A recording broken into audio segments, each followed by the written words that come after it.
और अब बात घुसपैठ की एक बड़ी चुनौती की, जिसे बांग्लादेश से भारत की सीमा में प्रवेश करने वाले लोगों के तौर पर एक बड़ी और कड़ी चुनौती के तौर पर हमेशा से पुलिस की तरफ से देखा और समझा गया है। लेकिन इसके बावजूद इसे रोकने में कामयाबी हासिल नहीं हो पाई है और इसी को लेकर लगातार सवाल उठते रहे। आंतरिक सुरक्षा से लेकर सीमावर्ती इलाकों की अगर बात की जाए तो इन इलाकों में हालात ये है कि सीमांचल के क्षेत्र की अगर खास तौर पर बात करें तो अवैध बांग्लादेशी घुसपैठियों के लिए ये सेफ जोन बन चुका है।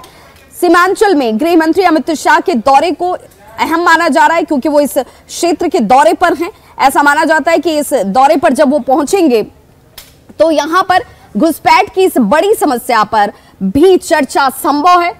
देश की सुरक्षा के लिए ये घुसपैठ इस वक्त सबसे बड़ी चुनौती और बड़ा खतरा है। बांग्लादेश से घुसपैठ पर रोक कैसे लगेगी, लगाम कैसे लगाया जाएगा। स्टॉक मार्केट में सरस्वती को ले जाने वाले लक्ष्मी को ले आते हैं, लक्ष्मी को ले जाने वाले सरस्वती ले आते हैं। आपको सरस्वती चाहिए तो फ्रीडम ऐप को अभी डाउनलोड कीजिए। इस पर भी चर्चा संभव है।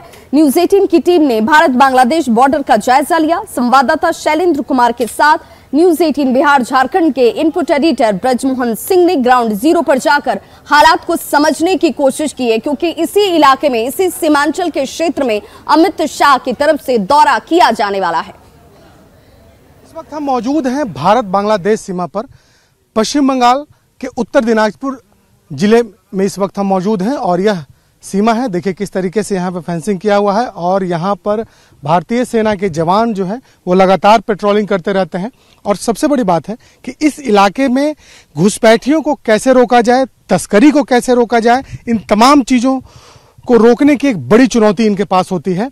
और ख़ास तौर पर देखिए इस पूरे बॉर्डर पर, इस इलाके में जब हम बॉर्डर पर जाएंगे तो ये पूरे बॉर्डर पर इस तरीके के कटीले तार हमें दिखाई देंगे। और देखिए हम बॉर्डर के दूसरी ओर की तस्वीर दिखाना चाहेंगे कि किस तरीके से वहाँ पर ये बांग्लादेश का सीमा है, उस तरफ बांग्लादेश है और वहाँ पर भी जो कृषि कार्य हैं वो किए जाते हैं। खासतौर पर यहाँ पर चाय के जो बागान है, इस इलाके में बहुत सारा चाय का बागान है, तो वहाँ किसान आते जाते हैं, लेकिन वो नो मैन्स लैंड है। इस इलाके में किसानों को सिर्फ जाने की अनुमति है, उसके पहले उनका कार्ड बना होता है, पूरी चेकिंग होती है, तब उन्हें जाने दिया जाता है। तो न्यूज 18 की टीम भारत बांग्लादेश की सीमा पर पहुंची है और हमारे साथ हमारे एडिटर ब्रजमोहन सिंह भी मौजूद हैं। सर, हम सीमा पर इस वक्त मौजूद हैं, जो जवान हैं वो 24 घंटे यहाँ पर तैनात होते हैं। लगता है कि यहाँ पर कई चुनौतियाँ हैं इनके पास। चुनौतियाँ जो बातचीत करने के बाद पता चला, सबसे बड़ी चुनौती होती है कि यहाँ से पशुओं की जो तस्करी होती है वो काफी ज्यादा होती है। लेकिन ये जो फेंस है, जहां भी इस तरह के फेंस है वहां इस तरह की चीजें नहीं हो पाती है, लेकिन हरकतें इस तरह की होती है। कभी फेंस काट के इस तरह का मौसम का फायदा उठाते हैं। आप देखेंगे कि यहाँ लाइटें लगी हुई हैं, हर 100 मीटर के बाद ये पूरा का पूरा जो एरिया है इसमें लाइट होता है, रात में भी होता है और 24 घंटे कोशिश होती है कि ये एरिया अनमेन्ड ना रहे। इसलिए जो गश्त होती है लगातार, ये गश्त का भी ये सिलसिला आप देखेंगे कि लोग रहते हैं, इनके पास हथियारों की कोई कमी नहीं है। ये रोड, सड़कें बनी हुई है, मोटरेबल रोड्स हैं, तो इसमें रोड पे लोग जा सकते हैं, गश्त कर सकते हैं कभी भी।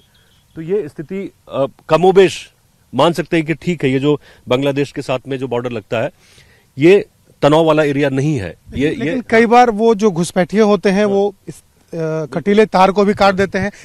खबर हमने ये भी एक बार देखा था कि सुरंग बना दिया था, इसी तरीके का चाय का बागान था और सुरंग पूरा बना दिया था। बिल्कुल, सुरंग जब बनाया था, ये 2017 की शायद ये घटना 2017 के आसपास में हुई थी। तो ये इस तरह की घटनाएं भी होती हैं, तो बेशक उसको ट्रैक करने की कोशिश करता है। लेकिन इन चीजों को आप कंप्लीटली एक तरह से ये कह देंगे कि बंद हो जाएगा, बंद होने की स्थिति नहीं होती है।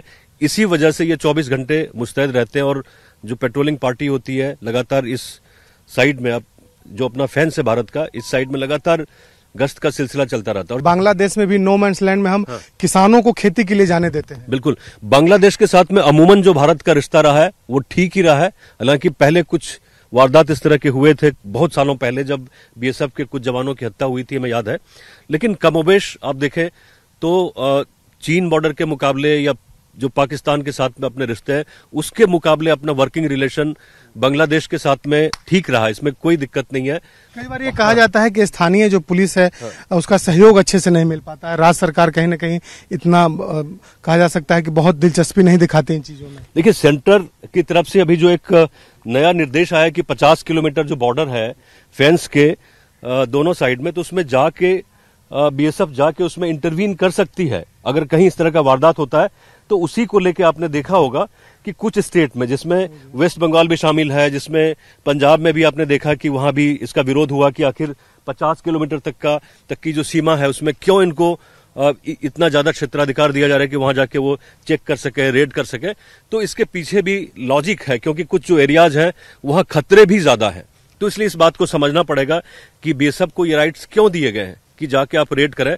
मोस्टली जो ड्रग्स लाया जाता है उसको लेके काफी ज्यादा खतरा रहता है। उसमें लोकल एजेंसीज के साथ हम मिलकर काम करते हैं, जो हमारी सेंट्रल एजेंसीज हैं वो भी उसमें लगे रहते हैं। तो ये एक बिल्कुल कोऑर्डिनेशन का काम है। और जो यहाँ गृह मंत्री आ रहे हैं अमित शाह, तो उनकी भी मुलाकात होगी। और जो खतरे हैं, दूसरा जो बॉर्डर अपना नेपाल के साथ है, ये बांग्लादेश के साथ है, जो मीटिंग होगी वो बांग्लादेश वो नेपाल बॉर्डर पे होगी।